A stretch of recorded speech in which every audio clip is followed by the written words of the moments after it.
नमस्कार। Meme social group Kolhapur में खुशामदीद। आज हम कोल्हापुर में शुक्रवार को हुई एक इवेंट को डिटेल से समझने की कोशिश करेंगे। नमस्कार।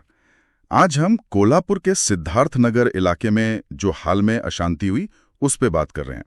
पिछले शुक्रवार रात को वहाँ दो गुटों में एक टकराव हो गया, पत्थरबाजी हुई, गाड़ियों में तोड़फोड़ और आगजनी भी हुई। हाँ, काफी गंभीर घटना थी ये। इस पूरी घटना को समझने के लिए हमारे पास कई सारे स्रोत हैं, मतलब न्यूज़ रिपोर्ट्स हैं, एबीपी माझा, साकल, तरुण भारत न्यूज़ से, और साथ ही जो लोग वहाँ मौजूद थे या जो शांति बैठक में नेता शामिल हुए उनके बयान हैं, पुलिस अधिकारियों की बातें भी हैं। जी, काफी अलग अलग एंगल से जानकारी मिली है। तो आज हमारी कोशिश यही है कि इन सभी स्रोतों को मिलाकर देखें कि सिद्धार्थ नगर में उस रात असल में हुआ क्या था, ये टकराव क्यों हुआ, और फिर वहाँ के लोगों ने, प्रशासन ने कैसे इस सिचुएशन को हैंडल किया। चलिए इसको थोड़ा गहराई से समझते हैं। बिल्कुल। तो शुरुआत करते हैं कि हुआ क्या था उस रात। रिपोर्ट्स बता रही हैं कि शुक्रवार रात करीब 10:30 बजे का वक्त होगा। सिद्धार्थ नगर कमान, जो वहां की एक जानी पहचानी जगह है, उसके पास माहौल एकदम से गर्म हो गया। हाँ। दो गुट आमने सामने आ गए और फिर भयंकर पत्थरबाजी शुरू हो गई। हाँ, और जैसा आपने कहा, वो सिर्फ पत्थरबाजी तक ही नहीं रहा, मामला बहुत तेजी से बिगड़ा। जो रिपोर्ट्स हैं सकल और तरुण भारत की, वो बताती हैं कि भीड़ ने एक टेम्पो और एक कार में आग लगा दी। ओह। और सिर्फ इतना ही नहीं, कई और गाड़ियां थीं, रिक्शा थे, मोटरसाइकिलें, कारें, उनमें भी काफी तोड़फोड़ हुई। और इस हिंसा में आम लोग तो घायल हुए ही, पुलिस वाले भी जख्मी हुए। अच्छा। हाँ, अलग अलग रिपोर्ट्स को अगर मिलाएं तो करीब 4 पुलिसकर्मी और कुल मिलाकर 10 या शायद उससे भी ज्यादा लोग घायल हुए। जाहिर है मामूल बहुत ही डरावना और तनावपूर्ण रहा होगा। बिल्कुल। एक रिपोर्ट में तो चश्मदीदों के हवाले से ये भी लिखा है कि चीख पुकार मची हुई थी और उसी अफरा तफरी में इलाके की बिजली भी चली गई। अंधेरा हो गया तो लोगों में घबराहट और बढ़ गई होगी। हाँ, अंधेरे में तो और डर लगता है। और ये भी बताया गया कि सड़क से जो गाड़ियां गुजर रही थीं, वो ड्राइवर भी डर के मारे जहां थे वहीं रुक गए। और शुरू में ऐसा लगा, रिपोर्ट से ऐसा इशारा मिलता है कि पुलिस बल शायद एकदम से स्थिति संभालने के लिए काफी नहीं था। अच्छा, शुरू में? हाँ, शुरू में। लेकिन जैसे ही खबर फैली, फौरन एडिशनल फोर्स, दंगा नियंत्रण पथक वगैरह सब मौके पर पहुंच गए। ठीक है। सीनियर ऑफिसर्स भी, जैसे एसपी योगेश कुमार गुप्ता, वो खुद वहां मौजूद थे। ठीक है। और स्थिति को काबू में लाने में करीब 2.5-3 घंटे लग गए। और सोचिए, करीब 300 पुलिसकर्मियों को वहां तैनात करना पड़ा। 300? हाँ, मतलब वो पूरा इलाका एक तरह से पुलिस छावनी जैसा बन गया था उस रात। तो ये तो हुई घटना की बात। अब आते हैं इसकी वजहों पर। ये सब शुरू क्यों हुआ, इसके पीछे क्या कारण बताए जा रहे हैं? हाँ, ये समझना जरूरी है।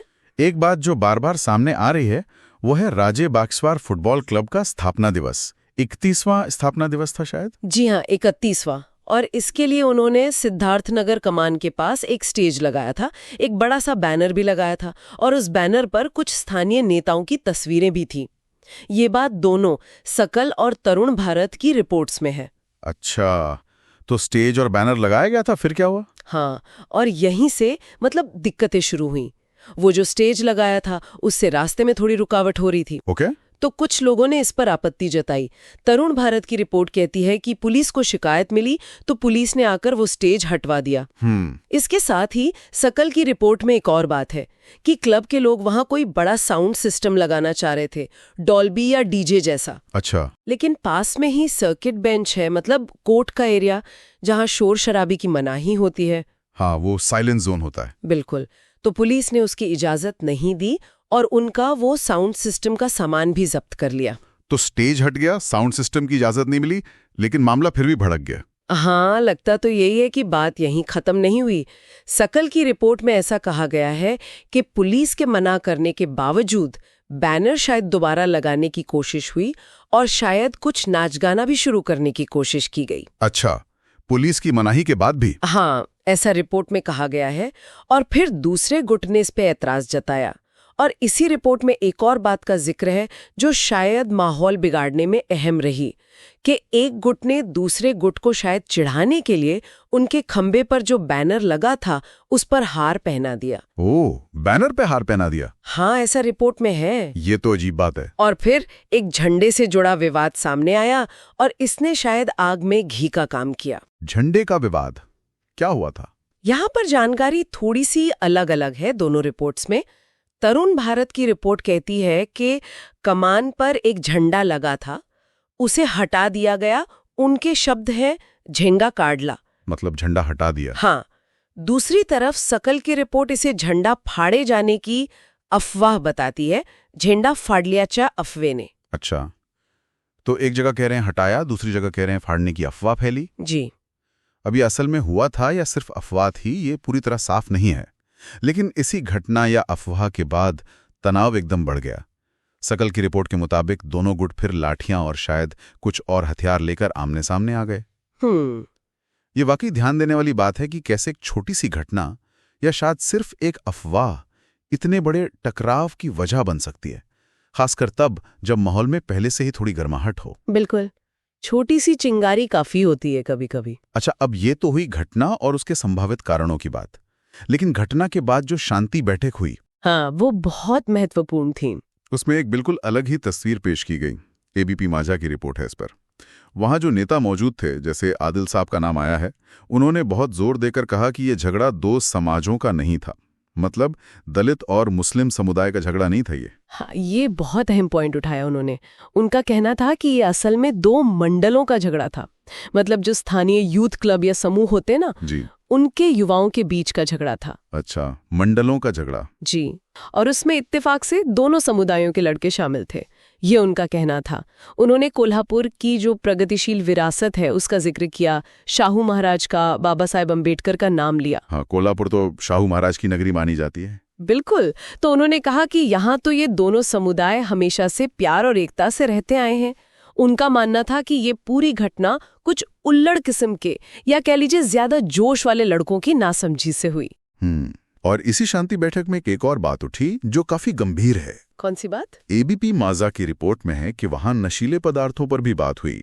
गांजा, चरस वगैरह का जो चलन बढ़ रहा है, और नेताओं ने शक जताया कि शायद नशे के असर में भी कुछ युवाओं ने ये उपद्रव किया हो। अच्छा, नशे की बात भी आई। हाँ, और उन्होंने मांग की कि ऐसे जो नशे के कारोबारी हैं उन पर सख्त एक्शन होना चाहिए। ये एक महत्वपूर्ण एंगल है। मतलब क्या ऐसी घटनाओं के पीछे सिर्फ तात्कालिक कारण होते हैं या फिर नशाखोरी जैसे गहरे सामाजिक मुद्दे भी कहीं ना कहीं भूमिका निभाते हैं? हाँ, ये सवाल तो उठता है। शांति बैठक में इसका जिक्र होना ये दिखाता है कि स्थानीय नेता इसे भी एक वजह मान रहे हैं। बिल्कुल। चलिए अब प्रशासन के रोल पर आते हैं, खासकर पुलिस की भूमिका पर। जैसा हमने पहले कहा, शुरू में शायद थोड़ी चुनौती रही होगी। हाँ, लेकिन फिर भारी पुलिस बल तैनात किया गया। रिपोर्ट्स बताती हैं कि एसपी और दूसरे बड़े अधिकारी खुद मौके पर थे। जी हाँ, वो खुद मौजूद रहकर हालात को काबू करने की कोशिश कर रहे थे। पुलिस ने पहले तो संयम ही दिखाया, दोनों तरफ के लोगों को समझाने की कोशिश की, लेकिन जब लगा कि भीड़ मानने को तैयार नहीं है तो फिर सख्ती भी दिखाई और कार्रवाई की चेतावनी भी दी। तरुण भारत की रिपोर्ट में एसपी का बयान भी है कि स्थिति को जल्द ही नियंत्रण में ले लिया गया था। और दोषियों पर कार्रवाई? हाँ, पुलिस ने मौके के वीडियो फुटेज देखे हैं और उसके आधार पर दोषियों की पहचान शुरू कर दी है। इसी रिपोर्ट में है कि एफआईआर दर्ज हुई है, उसमें 30-35 लोगों के नाम हैं और सैकड़ों अज्ञात लोगों के खिलाफ भी मामला दर्ज किया गया है। अच्छा, नामजद भी हैं और अज्ञात भी, मतलब जांच चल रही है? जी, जांच चल रही है। तो पुलिस ने एक तरफ तो बल प्रयोग किया, सख्ती दिखाई, लेकिन दूसरी तरफ मामले को शांत करने के लिए फौरन बातचीत का रास्ता भी अपनाया। हाँ, ये बहुत जरूरी था। अगले दिन एबीपी माझा की रिपोर्ट में ये डिटेल में है कि पुलिस ने दोनों पक्षों के जो मुख्य नेता थे, कार्यकर्ता थे, उनको बुलाया और एक शांतता बैठक, मतलब शांति बैठक का आयोजन किया। हाँ, और ये कदम बहुत सही समय पर उठाया गया।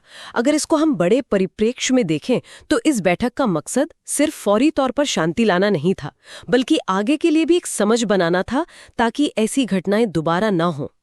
और सकल की रिपोर्ट ये भी बताती है कि पुलिस ने वो जो विवादित बैनर था, हाँ, जो शायद एक वजह बना था, जी, उसको भी हटवा दिया। और एसपी ने लोगों से अपील भी की कि भाई अफवाहों पर ध्यान ना दें, शांति बनाए रखें।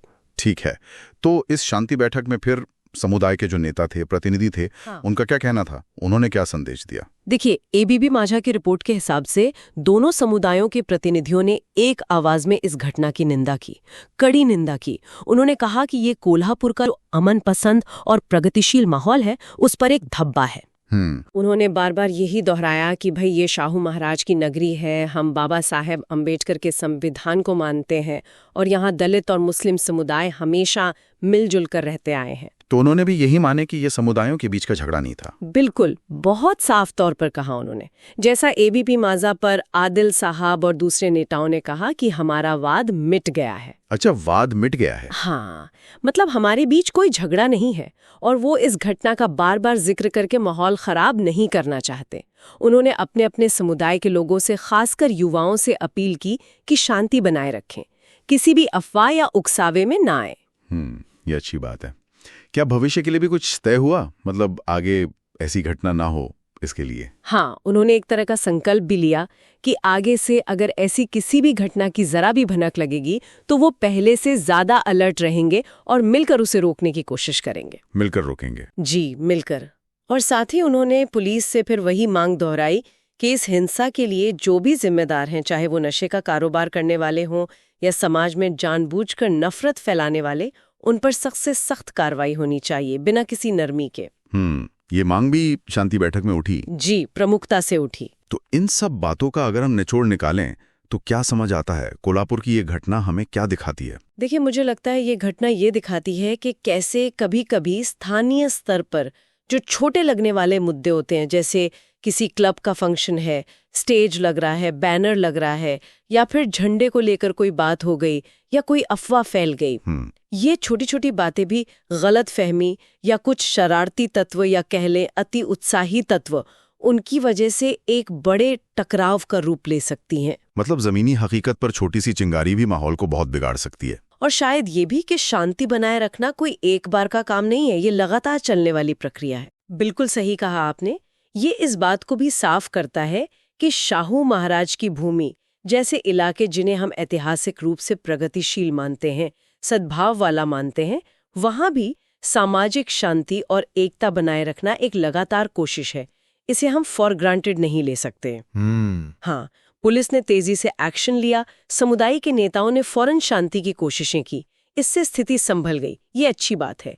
लेकिन ये घटना भविष्य के लिए एक चेतावनी जरूर है। खासकर युवाओं से जुड़े जो मुद्दे हैं, उनके बीच जो तनाव पनप सकते हैं, उनको लेकर ज्यादा सावधानी बरतनी होगी। और शांति बैठक में नेताओं का ये कहना कि ये मंडलों का झगड़ा था, समुदायों का नहीं, ये भी अपने आप में काफी महत्वपूर्ण लगता है। हाँ, ये बहुत जरूरी था। ये शायद स्थिति को सामान्य करने और जो दरार पड़ सकती थी उसे गहरा होने से बचाने की एक समझदारी भरी कोशिश थी। हाँ, उसे सांप्रदायिक रंग देने से रोकने की कोशिश। बिल्कुल, ऐसी स्थितियों में ये बहुत जरूरी होता है। इस पूरी चर्चा के बाद मेरे मन में एक सवाल रह जाता है जी, कि जब भी इस तरह की झड़पें होती हैं तो हम अक्सर जो तात्कालिक कारण होते हैं, बैनर, स्टेज, झंडा, उन पर ही ज्यादा ध्यान देते हैं ना? हाँ, अक्सर ऐसा ही होता है। लेकिन क्या ये जरूरी नहीं है कि हम इन सतही वजहों से थोड़ा आगे बढ़कर देखें, उन गहरे सामाजिक समीकरणों को समझें, जो स्थानीय युवा समूह हैं, उनकी आपस की खींचतान, उनकी अपनी आकांक्षाएं, या शायद वो अनदेखे तनाव जो सतह के नीचे दबे हो सकते हैं, और जो शायद ऐसी घटनाओं के लिए एक तरह की उपजाऊ जमीन तैयार करते हैं। क्या पता असली समाधान शायद वहीं छुपा हो।